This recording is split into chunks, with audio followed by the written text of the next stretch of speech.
you know 63% of consumers prefer to buy from purpose-driven brands and businesses that reflect their own values, beliefs, and support charitable causes? Promos for a Purpose provides business owners with ways to support worthy causes and promote their brands at the same time with its comprehensive done-for-you marketing and media program.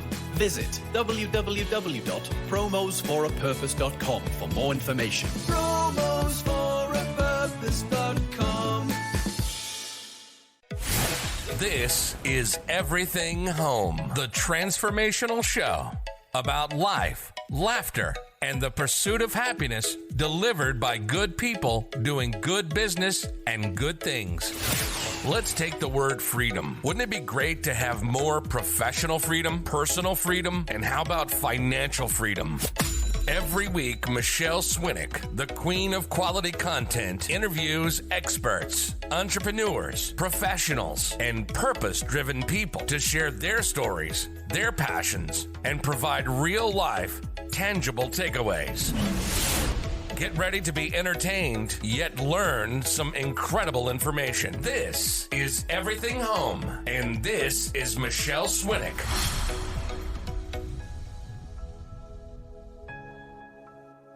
It is so good to be back, and I want to apologize for being off the air and social media for a month. Our website was down due to the inactions and mismanagement of GoDaddy, also known as No Daddy.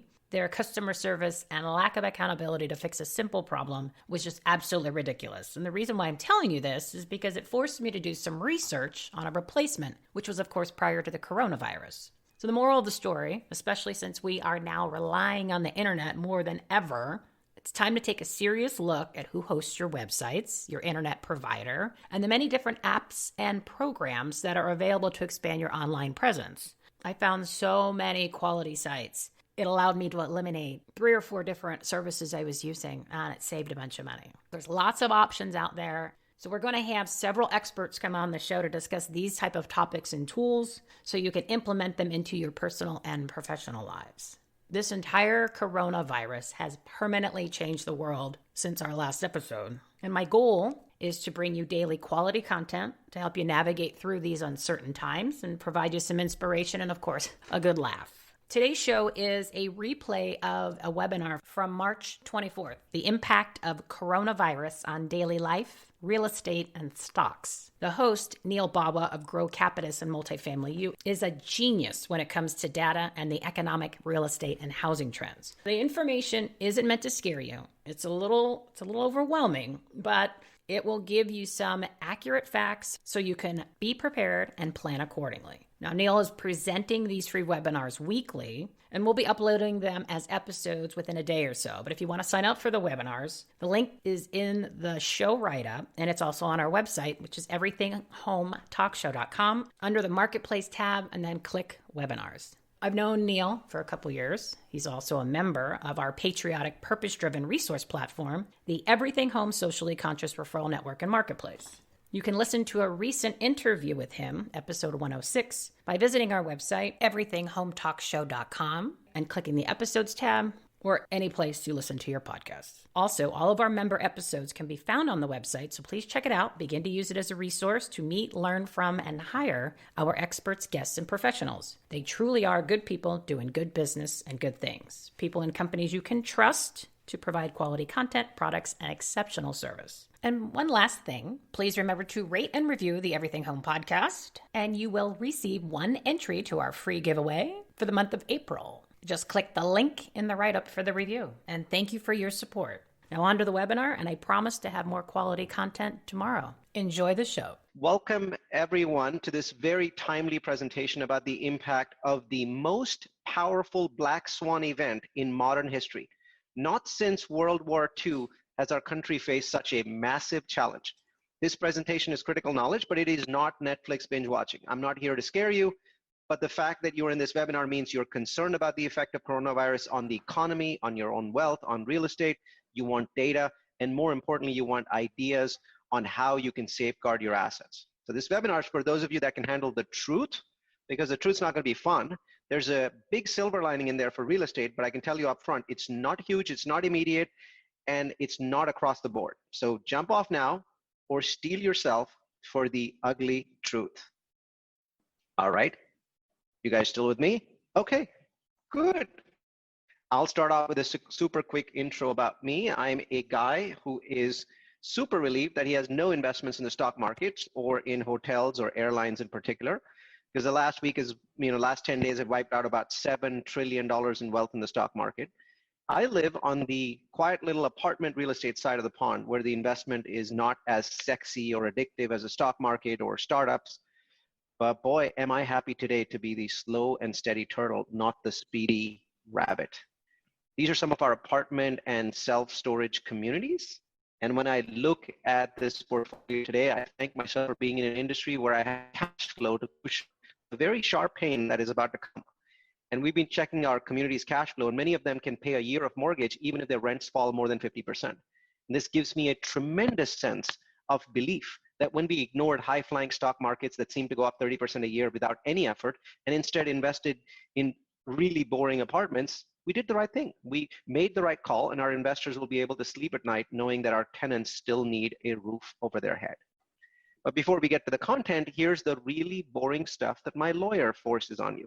This is an educational webinar and doesn't squeeze out the risk in real estate investing. And my recommendations are not magic, they are my opinions. Do your own due diligence, consult professionals, and understand that even if you do your research, you could still lose money. Real estate investing is a risk area. Okay, this presentation is split into two halves. The first half is about really understanding the pandemic, the worldwide events that are happening, and then the stuff that's happening in the US. Once you spend a few minutes on that, we will focus on the impact to jobs. We'll look at the key findings from the UC SF BioHub, and we've anchored their findings into our presentation. They're kind of the basis of our presentation. And then we're going to talk about the impact in your life, full lockdown or not. And I think that we're getting close to knowing the answer to that. We're going to talk about, is the recession coming? And what does that recession look like? We will talk then about real estate, a divided market. What is the impact to all the different sectors of real estate, from student housing to senior housing to apartments to single family? We'll talk about all of those. And then we're going to talk about impact on hotels, Airbnbs, and stocks, on the stock market in particular. And lastly, because many of you are in the apartment industry, we'll talk about asset management. If you're in apartments, how do you protect your communities? How do you protect your investors? So this isn't a presentation about coronavirus itself, but my job today is to shine a light on the impact of this deadly pandemic on real estate. But how do you do that without looking at the timeline of the crisis? Things started here on the top left, December 31st. Only 23 days after the outbreak, Wuhan, a city of more than 11 million people, was in quarantine. And only 8 days later after that, right here, Jan 31st, the US restricted travel to China. And then on Feb 13th, in one day, one single day, there were 14,000 new cases in Hubei province. And the US stock market on that day was close to its all-time highs, nearly 30,000 points for the Dow. That's a month ago, a little over a month ago. Seems like an eternity. Yep. Now on Feb 24th, the Trump administration asked for $1 billion in aid. $1 billion. That's a lot of money, right? Well, just 24 short days later, on March 17th, they asked for $1 trillion. And today, 1 week later, that $1 trillion has now turned into 2 trillion. That's 2,000 billion. I hope you see the speed at which things change, because unlike any enemy that we have fought in the past, this is an enemy that can attack 193 countries at the same time, and it can force us to rethink our defense every single day. If this was the Avengers movie, this virus is the villain Thanos. And just like the movie, it is kicking our butt. We've never seen anything like it. Not in 2008, not in 2001, not in the oil crisis. Nothing in our history matches the incredible speed with this enemy moves. So going forward, each day will be different, and this presentation will evolve. It lives at www.coronavirusrealestate.com, and we'll be sending you updates as well. I recently read a very powerful report of conclusions from the UCSF BioHub panels. You see pictures of the panel members above. From left to right, we've got Iron Man, Black Widow, Captain Marvel, Hawkeye, and a really geeky looking Bruce Banner. These are the real Avengers that are fighting this virus, and they shared some key findings with us. Now, you've heard these before, so I'm only going to take 1 minute to go after them, right? The first finding is super scary, right? And this number, by the way, this 40,000 is up to about 51,000 as of today. They say that containment, anything short of lockdown, is not enough. All it does is slow the spread to months instead of weeks. That's really scary, because what they're saying in a roundabout way is that we're looking at tens of millions or hundreds of millions of infections with the containment strategy, which is different from lockdown. Which leads us to their key finding number 2 and to this graph, which I'm sure everyone's seen by now, right? The flattening the curve graph. This is the opinion of this panel, that our efforts now are not really focused on preventing people from becoming sick. It's focused on spreading out this infection over a longer period of time, hoping against hope that a drug will be developed early and hoping that our healthcare system can cope with it. Note that this is just hope, so it's not a real strategy. And as soon as you say words like flattening the curve or words like social distancing, immediately dozens of you are going to start lecturing me about testing or the lack of testing. And that segues me right into their third finding. We're not testing enough. Bahrain and South Korea do 100 times more testing than the US. Now, testing helps more at the beginning of a crisis than during the middle phase, and we're in the middle phase. For us, at this point, lockdowns are likely to be the solution. Key finding 4, this is not the flu. It may come from the same or similar family as the flu, but comparing this to the flu is like comparing a flea to an elephant. Firstly, its kill rates is 10 to 34 times higher than the flu. Secondly, the cost of hospitalization is 100 times higher. Why? Because the worst case need intensive care units and people stay on ventilators for many weeks.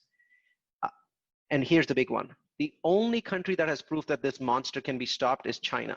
And they shut down their economies to stop it. And if we think that we've shut our economy down, then we're wrong. The impact of really shutting down the economy is at least 1,000 times the impact of the flu. So, flea versus elephant. Key finding 5 was that our kids and infants don't get this virus. Thank God, because if they did, we'd be way, way better off. Keep in mind, though, that the cost of keeping nearly 100 million kids out of school is in itself in the tens of billions of dollars because of the knock-on effects like childcare. Key finding 6 is that the virus targets older people, and the panel also commented that the millennials are the predominant carriers of this disease.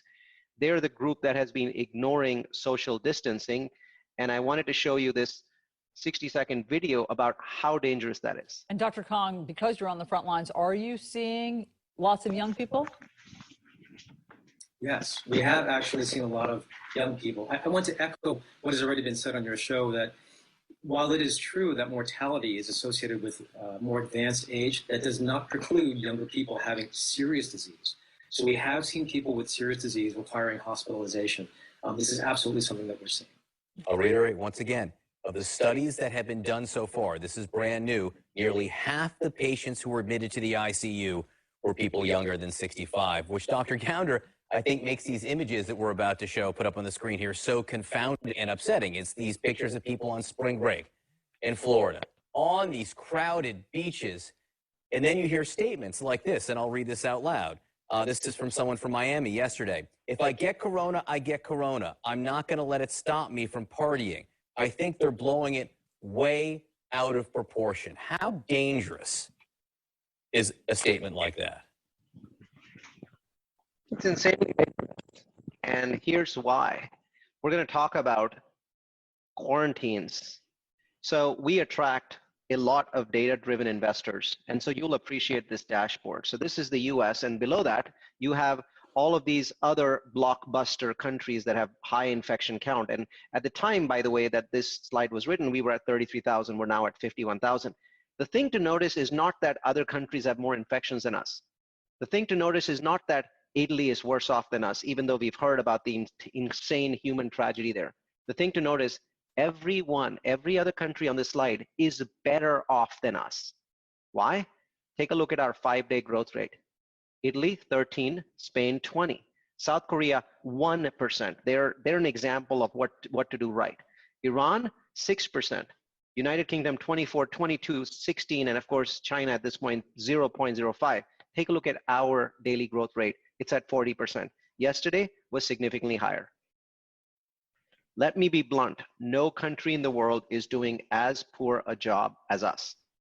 Here's a graph that shows our infection count. And I haven't gotten yesterday in there, but it was 39,000. So it was the same curve. This is a clear exponential curve. The bad news is that the sharpest part of this curve has been in the last 3 or 4 days, which was after we implemented social distancing and travel restrictions. We closed bars, we did more testing. So magically, even if this rate slows down to, let's say, 30% a day, we will still have 210,000 Americans infected by the end of this month, and we're only 6 days away from that. And we'll have roughly 170 million Americans infected by the end of next month. 170 million infected. Of those, about 8 million would need ICU beds. That's roughly 8 million more ICU beds than we have. But the raw numbers don't matter. What matters is the daily growth rate. If you want to compare the US to Italy, here's the data-driven bottom line. We believe that within the next week, the remaining half of the US that is not in quarantine will go into quarantine. It's just a matter of time. So at this point, 148 million Americans are under some form of lockdown. Call it shelter in place, safer at home, whatever you want to call it. The numbers are showing us that the US is doing so poorly compared to any other country in the world that the remaining 160 odd million need to go into lockdown within a few days. We expect the lockdown to last many, many weeks. When I originally wrote this presentation, people mocked me for saying this. Today, I think a lot more of you will agree. So obviously that kind of a lockdown is going to tank our economy. Let's talk about the possibility of a recession.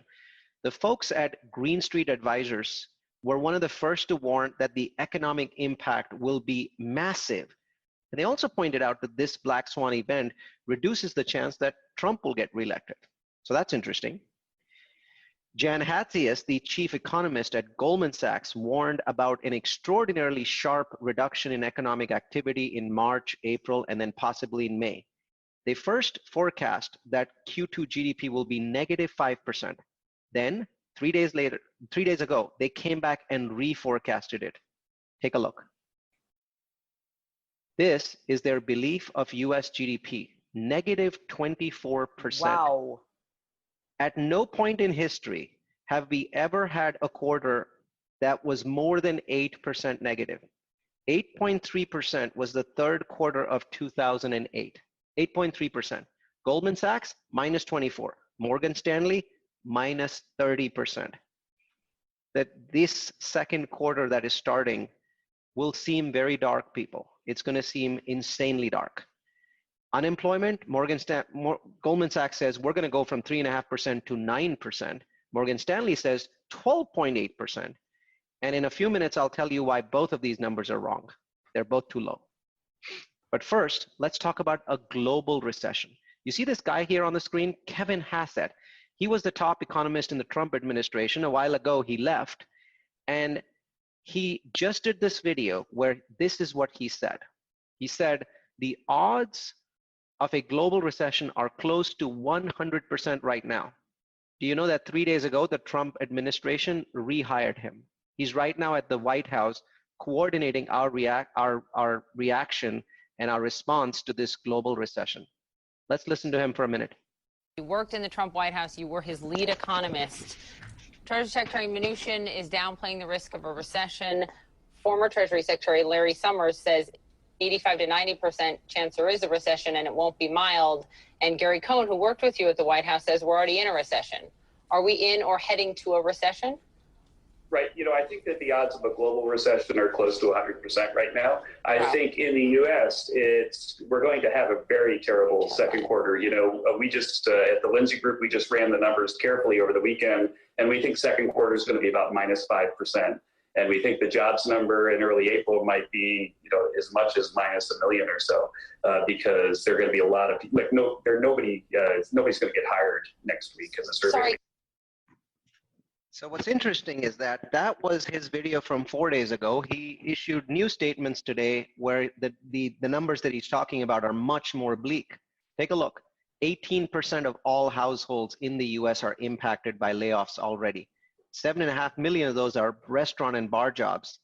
And just some of the industries that are getting crushed in a way that they never did in 2008, 2001, or in the oil crisis are just, you see these are industries that are getting completely crushed. Here's why all of those projections may be wrong. This is what the Federal Reserve of the United States says. Unemployment in the US could rocket to 30% in the next quarter. It wasn't that high in 1929. GDP could plunge 50% in Q2.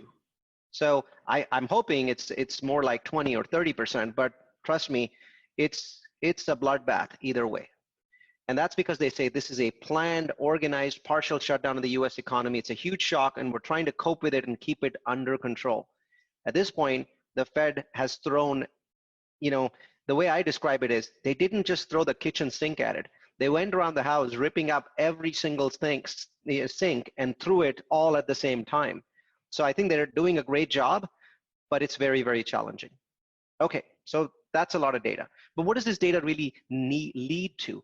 Well, we see two paths, two scenarios. Understanding the scenario is critical to understanding the impact on real estate and stocks. Now, neither scenario is good, but I can assure you one is vastly better than the other. I'm also happy to say that when I wrote this webinar a week ago, scenario 1 was more likely. Today, scenario 2 is more likely. Scenario 1 is that we will not do what China did, what Spain did, what Italy did. We will not shut down our whole economy. We will try the containment and care method where we basically say, oh, well, this area, we'll shut down New York, but we're not going to shut down, the rest of the New York state, that sort of thing. That's what we've been doing so far until maybe about 48 hours ago. And then I started to see the states accelerating and putting us into a real shelter in place or quarantine. In this scenario, 40 to 70% of the US population becomes infected. Between 2.5 million and 8 million Americans die within the next 90 days. Scenario 2, which is now looking a lot brighter than it was a week ago, is we start putting pretty much all of our people in quarantine. And you may not have heard this, but now 17 states are in quarantine, including the 2 that are starting tomorrow. 17 states, 148 million people. The challenge is there are 330 million people in the US, so we still have 180 million people that are not in quarantine. And what happens in the next few days will determine pretty much the state of our economy. And I'm very hopeful that the remaining governors will follow the 13 or the 17 that have already put their populations into quarantines, because there doesn't appear to be any math that allows us to not have millions of deaths if we don't do this. In this case, I think it's too late for 200,000 infections, but we might end up with 500,000 infections and about 10,000 deaths. Sounds like a huge number, but compared to the flu, it's still fairly small. So I think scenario 2 is where we are heading right now, and so I'm hopeful that the rest of the governors will do the right things. What are the impacts? So scenario 1 is just madness. Deepest recession we've ever seen. All real estate becomes illiquid. Dow Jones drops below 10,000 points. I think it's at 20,000 points right now. Scenario 2, we get a very, very sharp recession in Q2, which runs into Q3. At this point, more people are beginning to understand that recession is not going to be 1 quarter, it'll be 2 quarters, with the economy beginning a bounce back, not bouncing back, but beginning a bounce back. Real estate is likely to benefit from ultra low rates, and we could actually see a boom in real estate in 2021 as the economy recovers. We will see an incredibly large amount of buying opportunities in real estate starting Q3, and I think that extends into Q4. Now those buying opportunities will be variable. They will vary between different sectors of real estate. Single family, multifamily will be different. Senior housing, student housing will be different, and we'll talk a little bit about those. Now, we are likely to see price declines in the coming months, and we'll talk more about that shortly. Okay, it's time to jump in deeper into real estate, right? It's been so hard to get solid opinions from people, but here we go. First, let's get something super important out of the way. You know that the ultra low mortgage rates that we're seeing should be giving real estate a boost. And as you can see from this graph, from right to left, as rates go down, people can afford a lot more home for their down payment. The problem is that rates went to crazy low levels in 2008 as well. And it helped, but it took a significant amount of time. And during that time, it was a bloodbath. And so we see low rates helping the housing market in maybe Q4 and putting a floor under home prices. But over the next 6 months, we don't see them making much of an impact, if any. And by the way, our thinking on this was echoed by Scott Bowling at PricewaterhouseCoopers. He says that low rates and tight housing inventory will not be enough to shelter the housing industry. And so we've been reading reports, lots and lots of reports. CBRE is the big dog in the commercial brokerage markets, and they're fairly bullish. They see property values and sales volume taking a short-term hit. We agree. They see hotels expecting a 20% drop in revenue. That's nonsense. Most hotels in the US have now reported an 80% drop in revenue. For multifamily, they're bullish, and we agree, but we want to point out that in the short term, there will be an all ships dropping effect, not all ships rising, but all ships dropping. And we don't think that multifamily is an exception, CBRE. We think multifamily will also see drops. In fact, we believe that multifamily is already seeing drops, but because everything's frozen, because transactions are frozen, this information is not getting out to the public. So we looked at their main competitor, Marcus & Millichap, and found their report to be so outrageously bullish in that it looks like a sales manager wrote it. And this kind of outrageous head in the sand attitude is what got us in trouble last time. Now we must point out that this is their opinion, and we've generally found M&M to be fair and balanced and give useful information, but we really think that they missed the boat this time. Yardi Matrix breaks the tie between CBRE and Marcus & Millichap, right? Well, they started with announcing a recession, so that definitely gives them credibility. They expect the impact to last 3 to 6 months. We think it's 6 months. They point out that multifamily is well capitalized and should weather a slowdown, and we generally agree. But they do point out that there will be a short-term rent collection issues, and we strongly agree with that. At the end, they advise keeping some powder dry because market shocks could result in opportunities. 100% right on that, Yardi. 100% right. As an investor, you have to remember yourself that you've already kicked yourself a dozen times for not buying more real estate in 2009. So keep some powder dry because your opportunity is coming, and it's coming within a quarter. Let's move over to single family. I live in California, and they put out a report, which I found to be ridiculously bullish, though they did point out that recovery will take longer. To me, I think that they did point out that home construction will slow further, which we agree with, and that's a double-edged sword. As new home construction slows, the construction industry takes a big hit. That hurts the economy. But on the other hand, less new homes means supply goes down, right? So there's more demand for existing rentals. So good and bad, sort of a mix, but I feel like these people are still overly bullish compared to what we are actually seeing in the economy. So the realtors, I still think, are in denial. So we had here, 61% of realtors said sellers had no interest in removing listings. We're not seeing that. 16% said sellers are taking steps to stop marketing homes. We think that these numbers are a little bit too bullish. Reduction in physical open houses, they're only seeing a 48% drop, but we've done independent research and we're seeing 70 or 80% drops. Keep in mind that we are in peak selling season. 40% of all home sales each year happen from March to June. And so I have trouble believing this data because I think that the National Association of Realtors is trying to sugarcoat things, and I don't think that they're going to be able to hide it for long. Here's what we see happening. We see that there's going to be a very significant decline in listings. Sellers are not going to list homes because they don't want strangers in their homes. They will also be fearful of falling prices. Home buyers will postpone decisions because of fear. Plus, they're worried about their jobs. They're also going to adopt a wait and watch attitude. So, expect both prices and sales volumes to be hit in single family. Right now, everything's sort of frozen, but when it unfreezes, expect prices to be hit, expect sales volumes to be hit. It is all of a sudden a buyer's market, both for single family and multifamily. Now, here's my favorite slide, and I'm going to go deep into this, and feel free to ask me questions about this, right?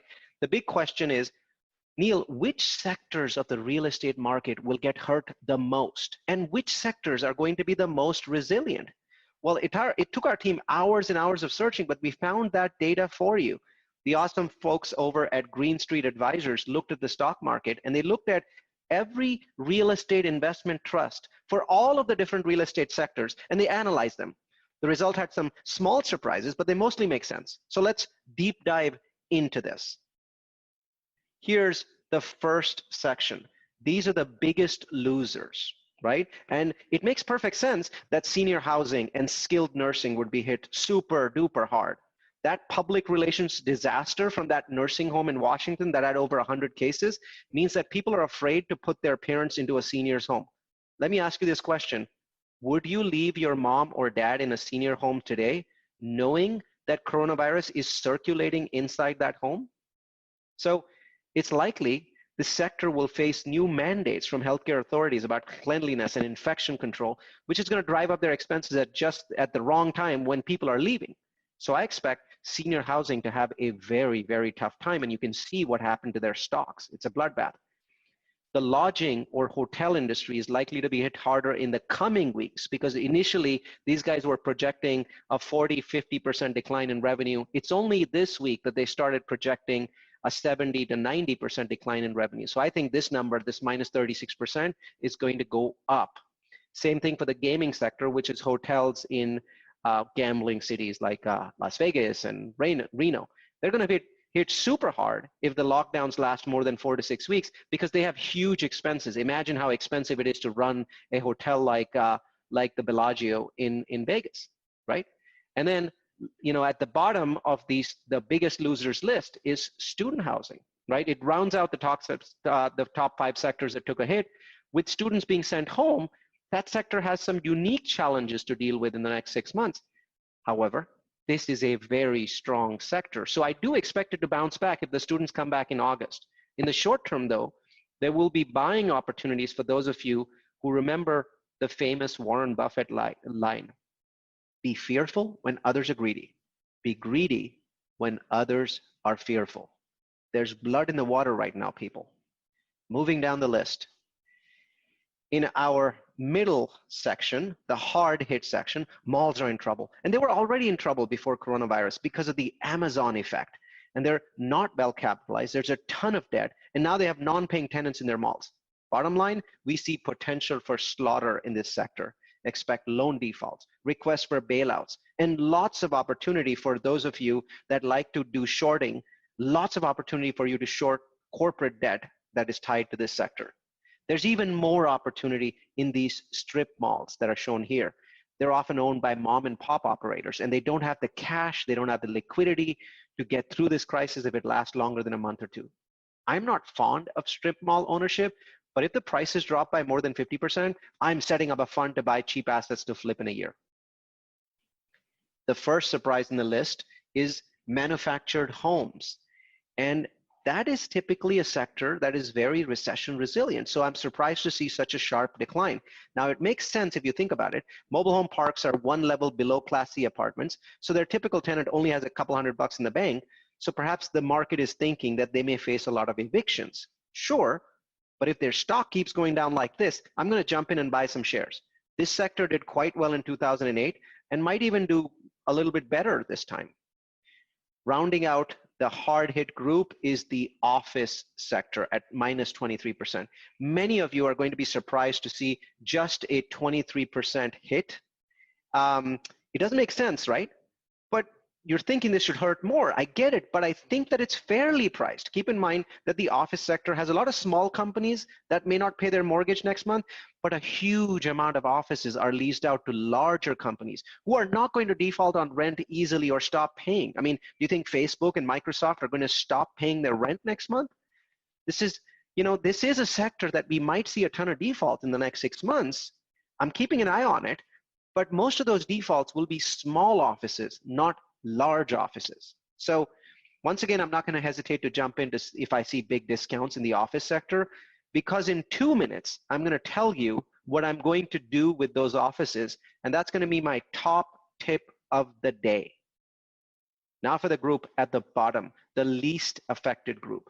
No surprise to see apartments in this list, though I don't think they deserve to be driven down as much as 23%. And the reason for that is we are waiting for Congress to shower money on people. As you know, there's a bill that is about to be passed. It's $2 trillion, and they're going to be handing $3,000 to anyone that has, is a family of 4. I know from 2008 and from 2001, once people pay for food, they pay for rent. So the apartment sector is going to be an immediate and direct beneficiary of that bill.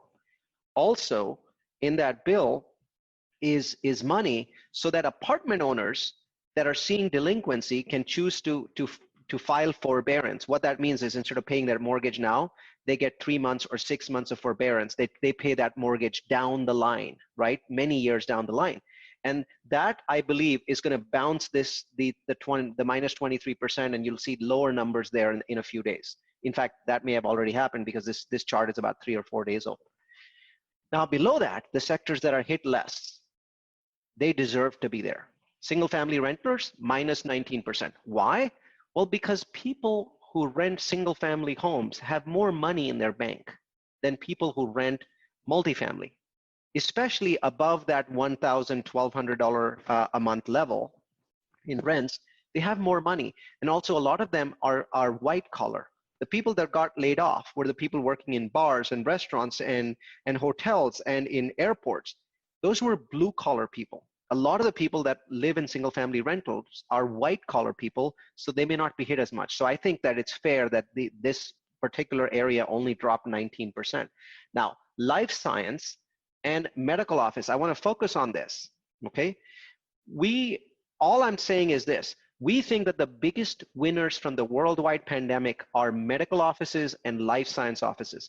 Remember after 9/11, security companies saw insane growth? Well, this time, after the world recovers from this black swan, we're going to see more healthcare facilities, more medical offices. A larger percentage of our GDP will be allocated to healthcare for decades to come.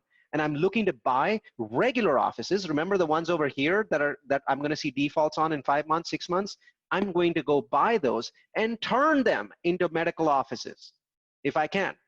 Immunology, infection control, medical equipment, all of these are going to see huge gains as soon as Q3. And as investors, we need to jump on it. If you're not comfortable buying offices and turning them, you should go buy REITs for life science and for medical office. I know that they've dropped 20%, but I think they deserve to go up, not go down. At this point, if these stocks were 18% on the positive side, I wouldn't have been surprised.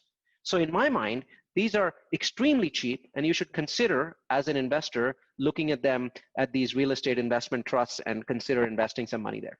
Now, there's one more category in the list, and I think that it makes perfect sense, okay? Bottom line is that I've been harping on self-storage as possibly the best sector in real estate. And coronavirus amplifies that. Self-storage has many benefits. Eviction is cheap and simple, and because tenants pay by autopay, it takes them months to even think about moving out of their self-storage units. They just lost their job. They're worried about being sick. Do you think that to save $80, they're going to go hire a truck? And by the way, the truck companies are closed. They're going to hire a truck and go empty out their storage unit when they don't even know where they're going to put that junk?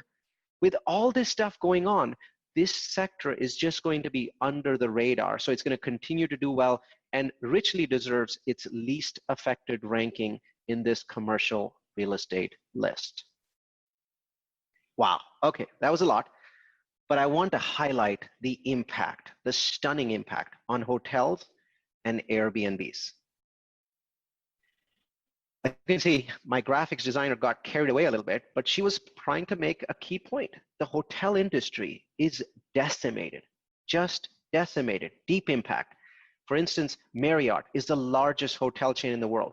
They're laying off tens of thousands of workers this week, and it's likely to become hundreds of thousands of workers in a few weeks. All of these chains are closing or temporarily shutting down.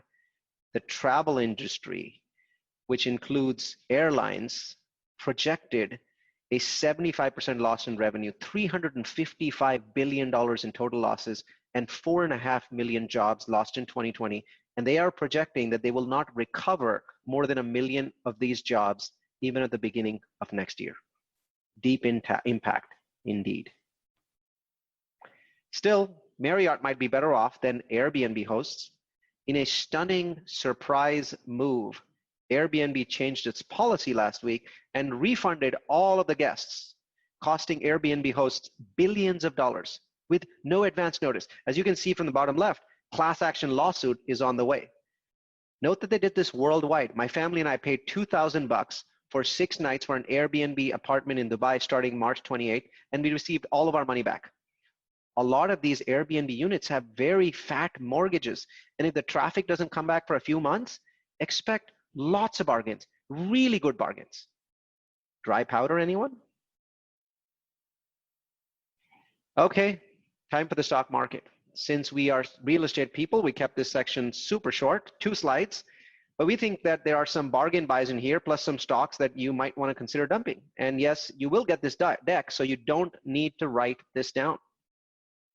Here's a list of companies that you might want to short or sell. Remember, we're not stock market advisors, so use this list with caution. We think that the fast food chains will bounce back the fastest, right? So ESPN and Starbucks and Lyft and Uber could recover fairly quickly, so might be short-term bargains. Airlines, cruise ships, hotels, and casinos will take the longest to recover, but they're also the best bargains of all. My personal favorite is Royal Caribbean International at 78% off its peak. We also think that Airbnb could be hit for a while, given the changes in attitudes about infection, so consider shorting that stock.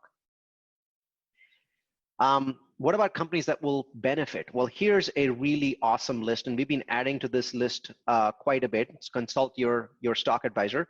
So short-term good buys, Kellogg's, Kimberly-Clark, right? They make toilet paper, Johnson & Johnson, Campbell Soups, Clorox, all have short-term benefits. And when I say short-term, I mean the next 3 months. So do grocery stores such as Trader Joe's and Walgreens and CVS and Costco and Albertsons. Gaming companies like Electronic Arts, Activision, and Zynga are already seeing huge revenue increases.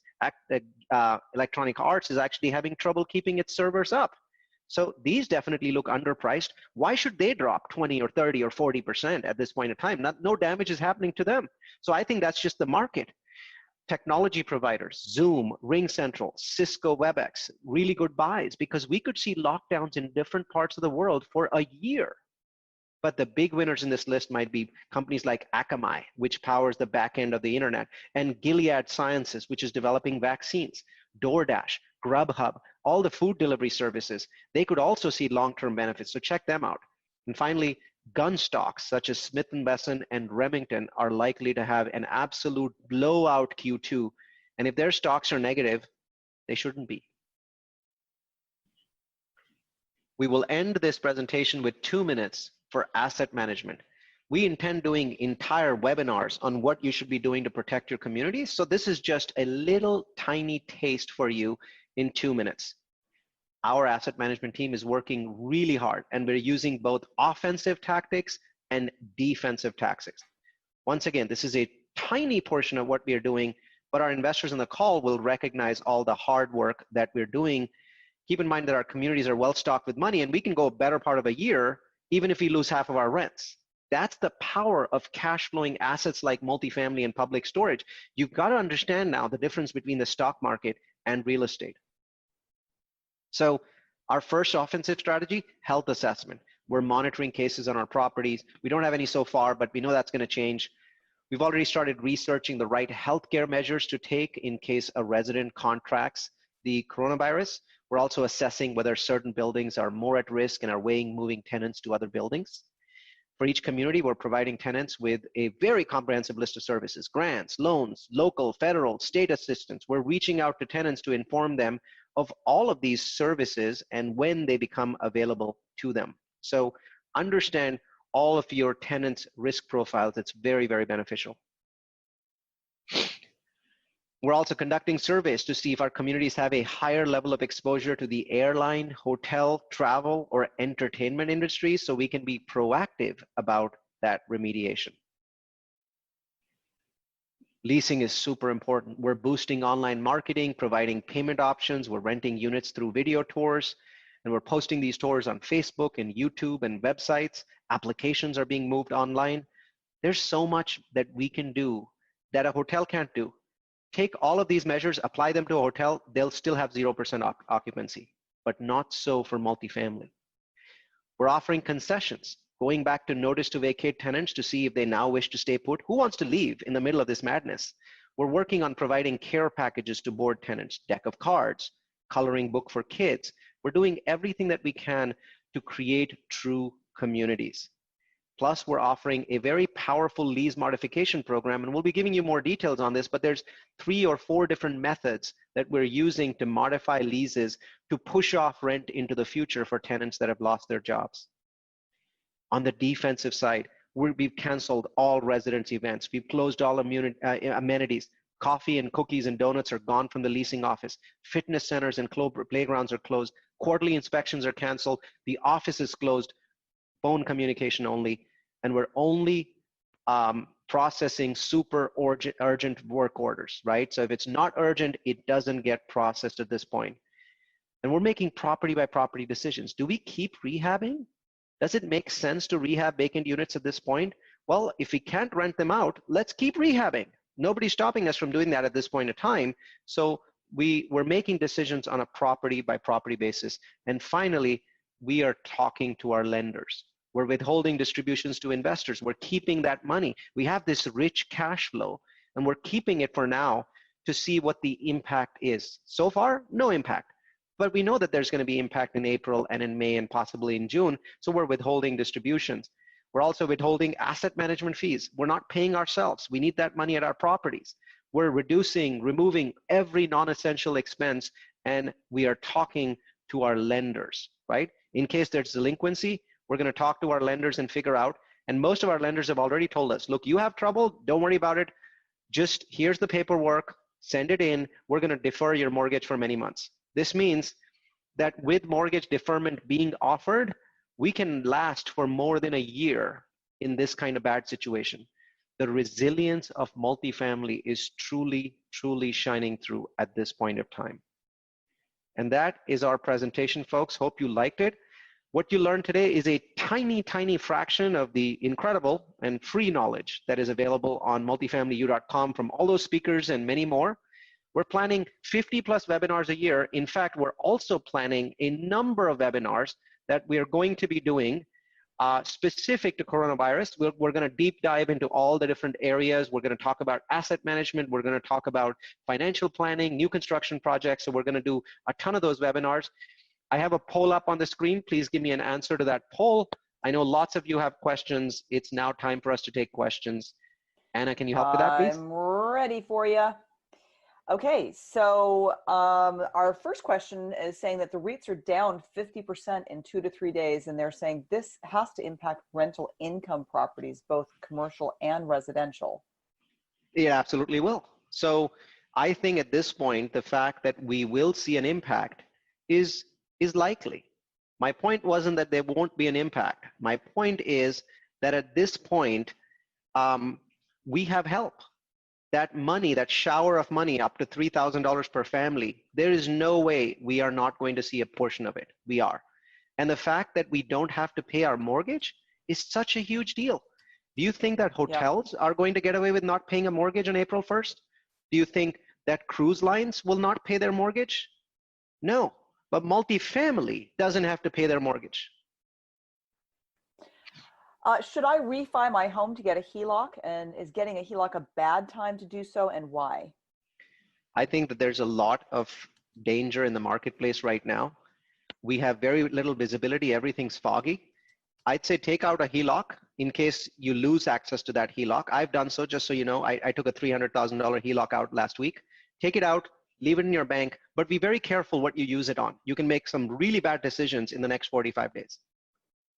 What do you think of the kill grandma to save the Dow theories from the White House? I think it's insane because they are not doing the math. We are not trying to save grandma. We are not trying to save grandma. We are trying to prevent this thing from going vertical. Understand the exponential function. When it goes vertical, it will take our economy with us. And here's what I'm going to predict. And tell me it's 90 days from now if that was wrong. There are going to be some countries in the world where this thing will go truly vertical and create the kind of chaos that we have not seen for hundreds of years. I hope it's not our country. So you've been talking, Neal, a lot about all these bad things coming, but do these downgrades reflect the $2 trillion package that's being battled in the Senate? So how does that package affect these prospects of the downgrades? It's a huge positive for certain sectors, but right now we don't know which sectors. We don't know how much of this money is going to go to the airlines. We don't know how much of it is going to go to the apartment industry. We don't know how much of it is going to go to other areas like hotels that have asked for a bailout. So it's really hard to tell yet. But I can tell you this, $2 trillion is a massive amount of money. We have a $20 trillion economy. So essentially, it's an entire month of our economy that is being thrown at the marketplace. So it is a huge amount of money. It will have a very significant positive impact. The problem is, I don't think all of the negative impact is known yet either. So, it'll balance out. So will the forbearance for multifamily loans from Freddie, Fannie, and the stimulus checks together act to bail out most apartment buildings and leave few good buying opportunities when we get to the other side of the crisis? I don't believe so, and I'll tell you why. I read some of the Fannie Freddie documents, and here's what they said. They said, we have to look at the previous, let's say February and January's rent rolls and your P&L statements. And then we have to look at, let's say April's rent roll and statements, and then we have to decide whether you are eligible. So what will happen is, there were apartment complexes out there that were already extremely weak, and they're going to collapse. So do I believe that we will benefit? Yes. But do I believe that there won't be deals? No. There'll be plenty of deals. Remember, credit is also seizing up. Banks all of a sudden want 12 months of interest, reserves. Banks want a higher interest rate. A lot of people are saying interest rates are going down. Well, they're going down for single family. They're not going down for multifamily. They're going up. Risk. Yeah, it's all about risk. So will you have plenty of deals in Q3? I believe so. So do you have any sense when the commercial mortgage market will open up? That's very hard to say. It really depends on how badly we get hit. So, that's a crystal ball question. My feeling is that the commercial market will be extremely tight for the Q2 and Q3. And in a sense, I'm hoping for this. I think you can tell from my tone, I see this as an exceptional buying opportunity.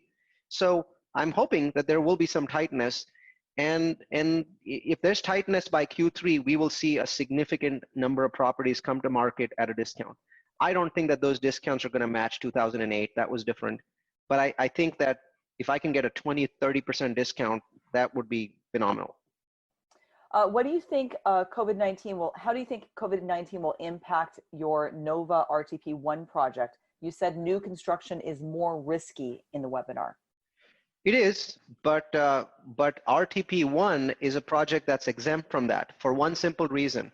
Of all of our new construction projects, it is the only one that has no loan. The investors are the bank, which means that we have no debt. At this point, there is absolutely no delay that we know of. The city of Raleigh, the city of Durham have not shut down construction. Keep in mind, a number of states are saying that construction projects are essential. Just so you know, a number of cities and states have already said that. So we may not even be subject to a shutdown. We'll see how that works. But a 4-week delay doesn't affect the project much. To me, I think I'm very grateful that we didn't take a loan. Yeah. I'm going to ask some rapid fire questions because we've got lots of great questions, Neal. So here we go. You ready? Ready. What are the requirements for lenders to give a break on mortgage? They need to see that you're suffering. So they need to see your April rent roll and P&L statements and then previous months and be able to compare and say, oh yeah, okay, you're clearly in distress. We're going to give you a forbearance. One of my tenants doesn't want to pay. How should I handle it? Lots of different ways, and we're going to be doing a town hall where we're going to discuss that question. We're going to have a number of guests as well. That town hall is on Monday, and we'll discuss it more. But the short version is you've got to work with them.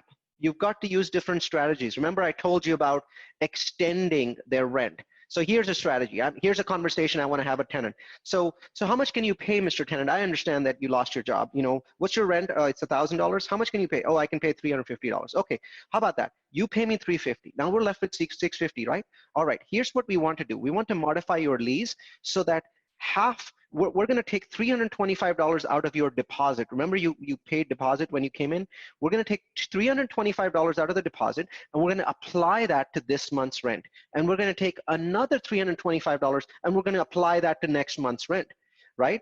And then the rest of it. So now you paid $350. I apply. You know, I took $325. So now I'm left with another $325 for this month, and $325 for next month. We're going to take those two chunks, and we're going to, you know, apply them to future months. So now you're in future months, not this month, not April, not May, but in June, your rent's going to go up $100. But today, you will only end up paying $350. Next month, you will only end up paying $350 instead of $1,000. How does that look, right? And a lot of tenants will say, yeah, that seems fair. Yeah. We've got lots of people asking a similar question about different markets, but how long should we wait to take advantage of a buyer's market, whether it's the Bay Area or wherever it is? How long should we wait to find when is a good time to buy? I think that you'll see that. I think that you'll start seeing articles about a spike, and I don't expect that to happen until Q3. This will not be secrets. You will see a lot of financial market articles about them. What do you think happens when another case pops up somewhere else in the world, let's say December? Will this all start over again? Yes, I don't think that this is a start-stop thing. I think this is a two-step forward, one-step back process. So Hong Kong came out of quarantine and immediately had to reinforce some of the measures. The Hong Kong economy is open, but they had to pull back just a little bit because they were beginning to get cases again. Two-step forward, one step back until we get a vaccine. What opportunities do you see converting short-term rentals like, you know, Airbnb to long-term rentals? A lot of those, the prices are so high that it may be very difficult to convert them to long-term rentals. Sometimes the rent math doesn't make sense. But if it does, you're going to see your opportunity in Q3, yes. As syndicators, what should we be telling our high net worth investors who have taken a large hit to their net worth or their business? Well, I'd like to say I told you so, but I'm not going to say that. Instead, I'm going to say that your real estate investment at this point hasn't taken a hit. And we'd like you to go through the next 3 months with us and see how many strategies we can implement to ensure that you don't take a hit. What's happened in the stock market is not something that we have control over, and they certainly don't expect us to have control over it. But I think that they will see proof that real estate as an asset class is more resilient. In fact, it is possible that coronavirus actually reprices risk. Things like airlines and hotels and restaurants have to sell seats. If the seats are empty, they don't get paid. That's not the case in real estate, because our tenant walks in with the intention to sign a year's lease, whereas they walk into a restaurant with an intent to stay there for an hour. I've always felt that some of these instant industries were too expensive, and I believe that we are being validated now. And some of this will come back to us in terms of boosts to apartment prices sometime next year. It's a little bit too early at this point. So let's talk about underwriting future deals. What contingencies should be included in underwriting deals, and how much timeline delay should be accounted for related to refinancing deals? I think that you will have to underwrite extremely conservatively, which is why I believe that you will see lower prices in the marketplace, because lenders are going to enforce they're going to enforce lower leverage. They're going to want more interest, quite a bit of interest impounds, and which is why you'll see lower prices. But then everyone is going to underwrite more conservatively. And I think that, in my mind, whatever occupancy you were underwriting for, you need to pull that down 5% if you're buying in Q3. If you're buying in Q2, the question is, why are you buying in Q2? Wait until the dust settles. Where did you get your stats for the infection rates and deaths? So the stats come from a website called worldometer.com, but I want to show you, and I'm going to pull this up on the screen because it's a really good question. Here's where we look at this number, and we look at it every morning. So if you go to coronavirusrealestate.com, as this site loads, you'll notice that there's an Excel spreadsheet, because we're not just interested in looking at the US. To understand this virus, you have to look at it worldwide. And so as I scroll down, you'll see that there's this Excel spreadsheet with infection rate data, and we look at daily infection rates for the US, Italy, Spain, South Korea, Iran, United States, and also Germany and France and China. And so we compare those rates. That gives us a good idea of where we stand. Just so you know, of all of the countries in this list, we have the highest daily growth rate, unfortunately, 36%, where Italy's at 12, Spain's at 19, South Korea at 1, Iran at 5. So as you see, we're not doing as well as any of the other countries are, but we have a long way to go. We also have a very large population. Let's see. I want to answer Evan Wise's question. So Evan's a friend of mine. What happens to demand for the units of RTP1 on completion? How does this affect ROI? I expect that the first group of RTP units will come to market in July or August. And I expect that there's going to be some demand moderation, which could affect us, require us to sell those at below the prices that we wanted to sell. But the remaining slews come much later, and I think that the impact will be fairly modest. So one of the benefits is that that project is a single family project, Evan, from the perspective of the buyer. And throughout this presentation, you notice that I wasn't as bearish on single family. I don't think that they get hurt as much as short-term pain as much as multifamily does. We also underwrote the sales price for the RTP townhomes very conservatively. Because we could. I mean, the project had a huge margin, so we underwrote much lower than the market. So we've got more buffers built into that project than we do on others. What are chances of political change with recession chances around, and what do you think that will affect real estate? I think it significantly reduces President Trump's chances of getting reelected.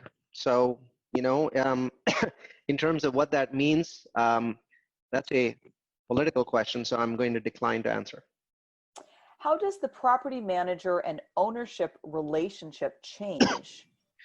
Well, I think we're working with our property managers much more closely now. I mean, there's a lot more calls every week. There's a lot more connection. It seems like we're talking to them all the time. Yeah, 5 or 6 times a day, because we have to understand what's happening in our community. It's such a dynamic thing.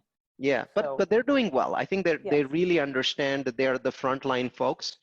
And I don't think the relationship has changed. In fact, if anything, this kind of,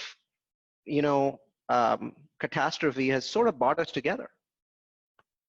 Yeah. So if you were in a multifamily deal under contract, how much would you need in a seller credit to continue with the close in terms of months of PITI? So my honest answer, I would drop the deal. Right now, it doesn't make sense to continue with a deal that you're in contract on. I would retrade the deal. You're paying too much. Drop out. What can you say about some banks that are not lending over $1 million on new loans? They're freaked out. Things will change. Don't worry about it. Let's see. Say if some is starting up now, can we aggressively look for new deals while single family prices are plunging to take advantage of the pandemic? They're not plunging. The single family market is frozen. You have to wait for the plunge. I don't think it happens before the end of Q2. What's the impact on student housing? A couple of people were asking about student housing and what is the impact, and do students still have to pay? How does the rentals work for students? It's completely unclear. students, I mean, there's thousands of communities where students went home. It's unclear if the students are going to get any of that money back. There's this thing called force majeure in their contract, which means that even though they were sent home, they may still end up paying rent. I think it's going to end up in the court, so it's very difficult to tell. I have to say, though, that that sector tends to bounce back. If the students go back to school, their revenue will go back to exactly what it was. It's not, even with multifamily, our revenue is going to be a little bit lower in Q3 or Q4 than it was, in Jan and Feb. But that doesn't happen for student housing. They're just going to bounce back to where they were. So the big question in my mind is, are there going to be students in colleges in August? And I have to believe yes. If by August we haven't controlled this thing, that's the end of our economy. So I have to believe that they will go back in August. And if that's the case, then the student housing industry will bounce back. You'll see some deals in the smaller student housing projects, but in the bigger ones, I don't think you're going to see a lot of deals. Here's one that you'll love. If the U.S. has the highest daily growth rates, could that be that we have better testing than other countries? There's no evidence to prove that, no. There's evidence to the contrary, that we haven't tested enough in the past. But there's very little evidence to prove that we have better testing than other countries. I haven't seen that. How do you think construction costs will adjust to new market dynamics? As supply dwindles in other sectors, do you think multifamily costs will come down? And are you planning on renegotiating any of your development deals? We're planning on renegotiating all of them because we think labor cost will fall starting maybe April or May. It will start to fall. It may take a while to fall. It's not a huge disastrous effect, to be honest, at this point, but I think some projects will get pushed back, which means that the projects that are proceeding will have more ability to negotiate. So we certainly think that it'll be easier to find labor than it was in that, and we were anticipating, labor issues, so we padded a lot of our projects. Now labor might be easier. We were initially very concerned about supply of materials, but with the Chinese economy reopening, that doesn't appear to be an issue. We haven't seen prices go up because of coronavirus at all. Yeah. So far on the construction side, actually it's a better thing.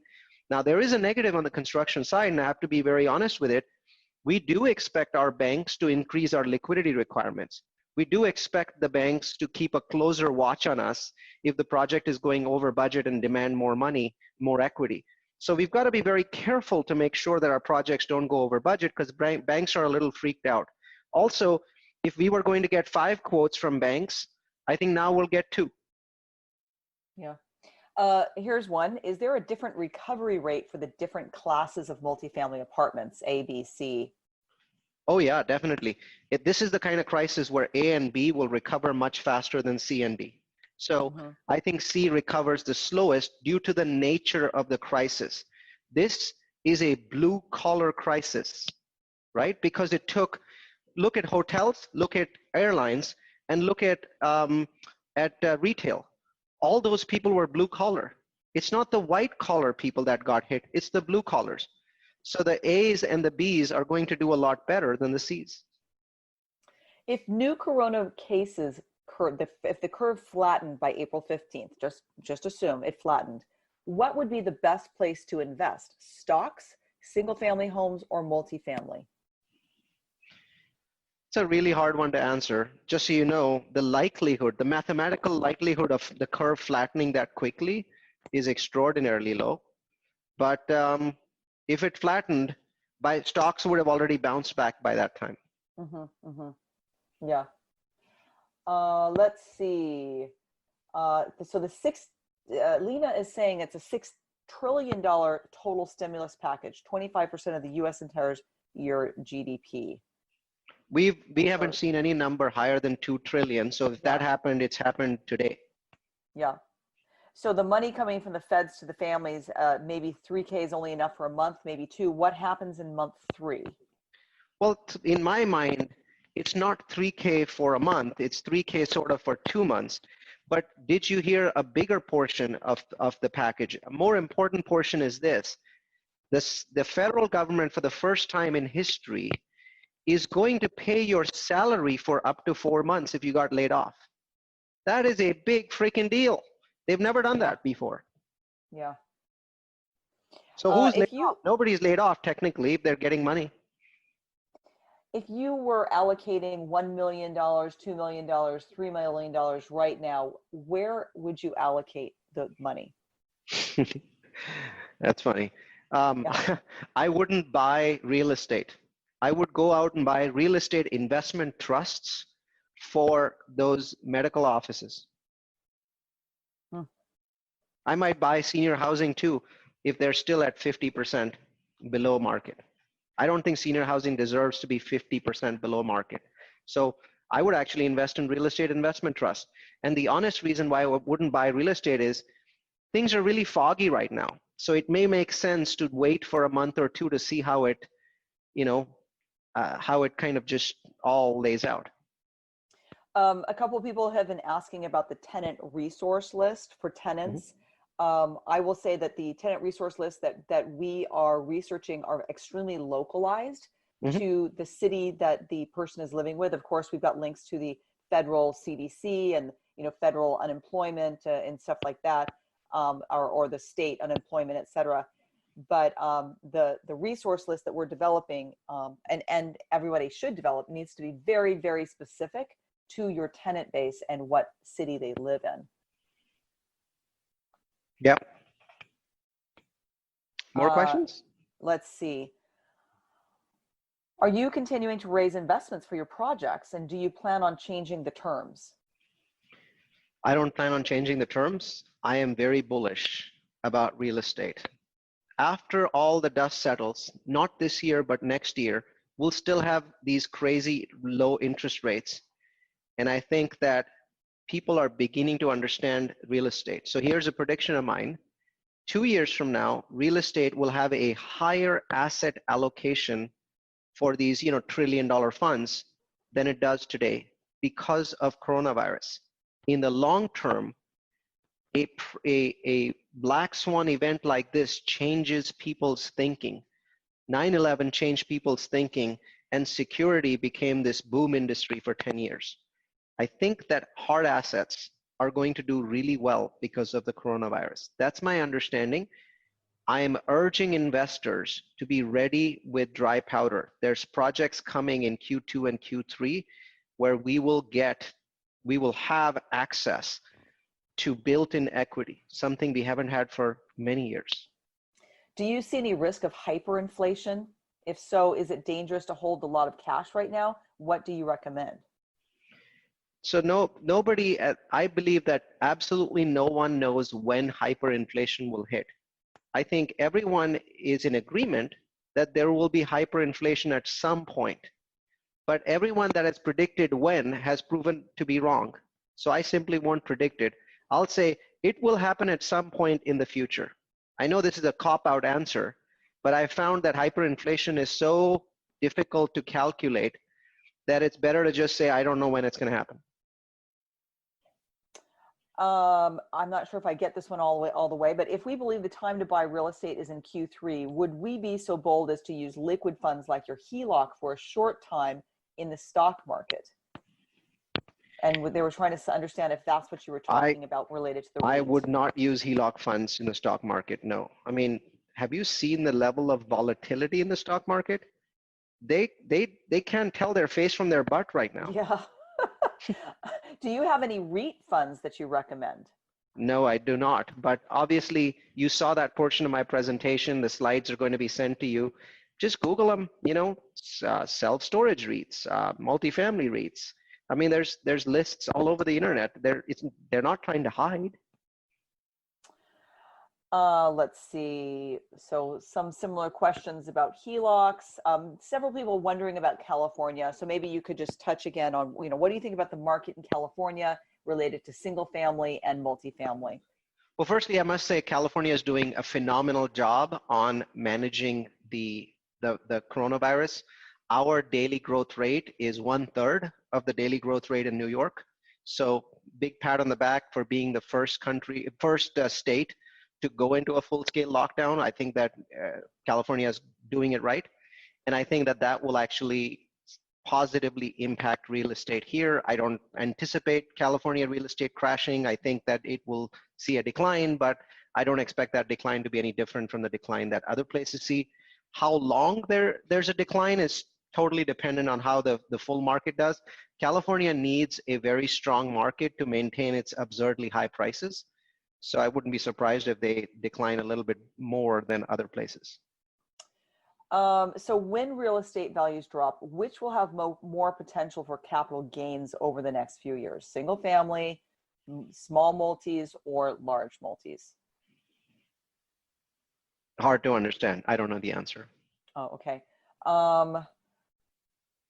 Do you think it's smart to purchase an auction property right now, or should I hold off on purchasing any rehabs for a few months? I don't think there are going to be a lot of auction properties in the next 45 days because that market is frozen. But especially, I think rehabs are like a fix and flip. This might not be the time to do fix and flips because we don't know where the market's going. I agree. I strongly suggest that you wait for the next 45 to 60 days. There's just, imagine standing with clouds and smoke all around you. That's what things look like right now.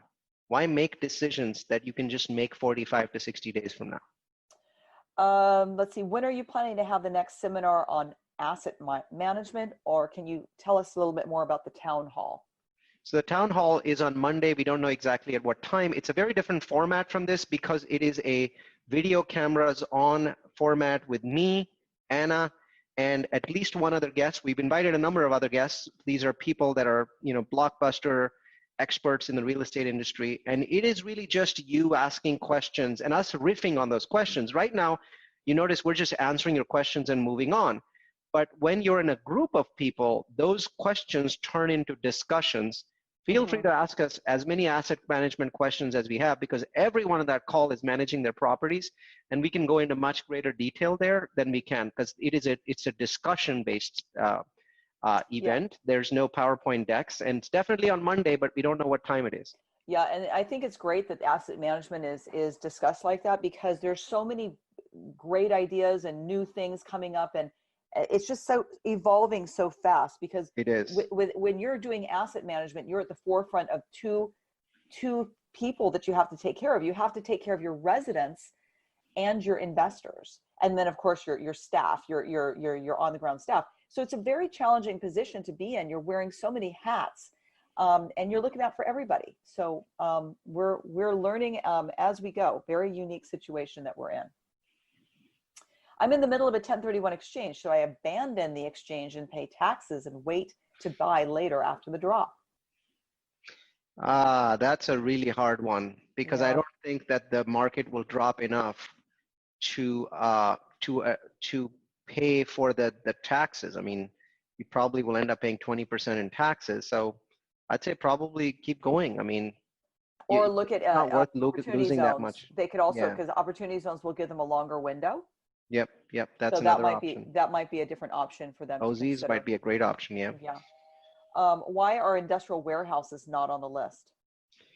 That was an interesting one. I expected them on the list. They weren't, simply because this particular company that put this together didn't look at them. I have to tell you that Marcus and Millichap and CBRE both commented that sector will do quite well, and I agree.